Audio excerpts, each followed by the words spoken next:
শেখ হাসিনা পালিয়েছে, তারেক রহমানও পালাবে, ভারতের দালালরাও পালাবে ইনশাআল্লাহ। সামনের যুদ্ধটা হবে বিএনপি নব্য জালেম, নব্য স্বৈরাচার এই বিএনপি এবং ভারতীয় আধিপত্যবাদের বিরুদ্ধে। আসসালামু আলাইকুম। সত্যের সন্ধানে জনগণের সঙ্গে ইনসাইড 24 বাংলার আরো একটি নতুন এপিসোডে আপনাদের সবাইকে স্বাগতম। তো গাইস, আজকে যে বিষয়টা নিয়ে আলোচনা করব সেটা হচ্ছে যে অন্তর্বর্তীকালীন সরকার দায়িত্ব পালন করার পর নির্বাচন হয়েছে এবং নির্বাচনে কয়েকটি বিষয় উল্লেখ ছিল, গণভোট এবং রাষ্ট্রের যে পরিচালনার ক্ষেত্রে সরকারি যে ভোট দায়িত্ব যাকে দেওয়া হবে সেই ভোট অনুষ্ঠিত হয়েছে এবং সেখানে তারেক রহমান তিনি বাংলাদেশের রাষ্ট্র পরিচালনা করার দায়িত্ব পেয়েছেন প্রধানমন্ত্রী হিসেবে।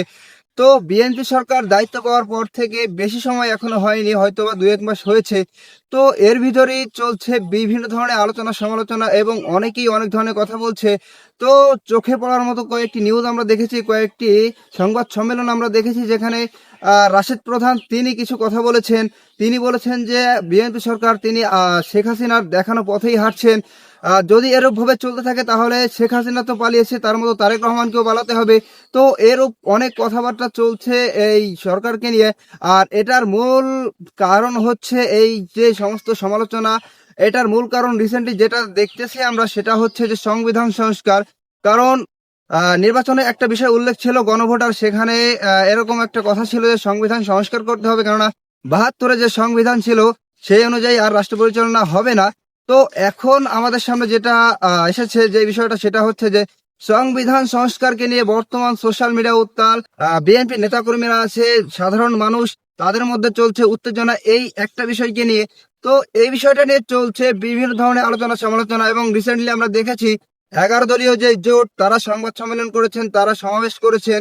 তো এই বিষয়টা কতদিন গিয়ে গড়াবে, আসলে কি রাষ্ট্র সংস্কার বা সংবিধান সংস্কার এটা কি পরিপূর্ণভাবে হবে, এই যে সমালোচনা চলছে মাননীয় প্রধানমন্ত্রী তারেক রহমান সম্পর্কে, তার বিষয়ে এই সমালোচনা কি আসলে বন্ধ হবে নাকি এরকম অব্যাহত থাকবে?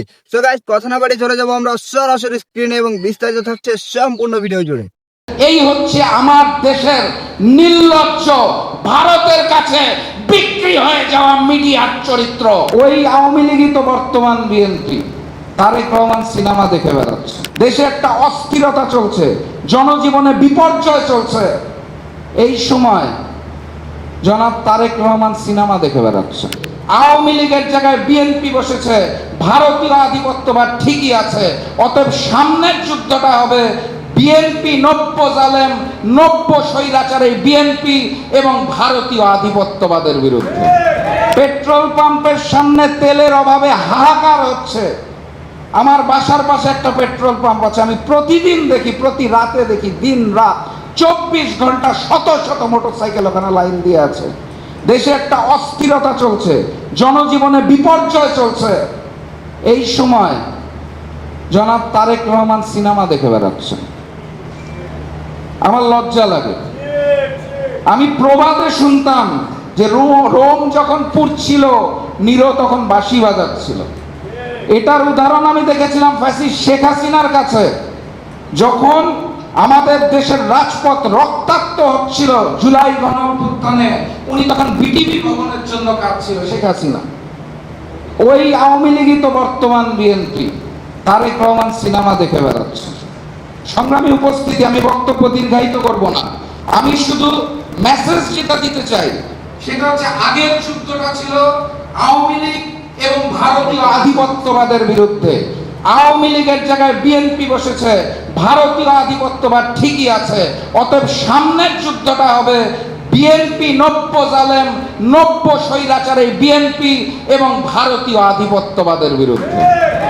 এবং সেই যুদ্ধে শুধু রাজনৈতিক দলের নেতা কর্মীরা নামলে হবে না, প্রত্যেকটা পেশাজীবী মানুষের নামতে হবে, প্রত্যেকটা শ্রেণীর মানুষকে নামতে হবে, আরেকটা নতুন জুলাইকে সৃষ্টি করতে হবে। আমি একটা ছোট্ট উদাহরণ দিয়ে বক্তব্য শেষ করে দিব। বাংলাদেশের মিডিয়া জগৎ এখনো কিভাবে ভারত নিয়ন্ত্রণ করে, আমি শুধু 2টা পত্রিকা 2টা হেডলাইন বলে শেষ করে দিব বক্তব্য। নাম বলছি না, একটা বড় পত্রিকা গত কয়েকদিন ধরে নিউজ করছে ভারতীয় আইপিএল ক্রিকেট খেলা বাংলাদেশে দেখানো হচ্ছে না বলে বাংলাদেশের দর্শকরা নাকি হাহাকার করছে, কান্নাকাটি করছে। এটা নিয়ে সিরিজ রিপোর্ট চলছে, কি চমৎকার। আর আরেক জায়গায় দেখলাম একটা প্রতিবেদন দেওয়া হয়েছে, একটা ভিডিও বানানো হয়েছে তাদের মাল্টিমিডিয়ার জন্য। ওইটার হেডলাইনটা বলে বক্তব্য শেষ, ভালো মতো শুনবেন, অত্যন্ত গুরুত্ব দিয়ে নিউজ করা হয়েছে। নিউজটা হচ্ছে ইরান যুদ্ধে ভয়াবহ হুমকির মুখে ভারতের কন্ডম শিল্প। এটা নিয়ে নিউজও হয়েছে, 5 মিনিটের ভিডিও হয়েছে। এই হচ্ছে আমার দেশের নির্লজ্জ, ভারতের কাছে বিক্রি হয়ে যাওয়া মিডিয়ার চরিত্র। এখান থেকে ফেরত আসুন, নাহলে শেখ হাসিনা পালিয়েছে, তারেক রহমানও পালাবে, ভারতের তাহাল্লাও পালাবে ইনশাআল্লাহ।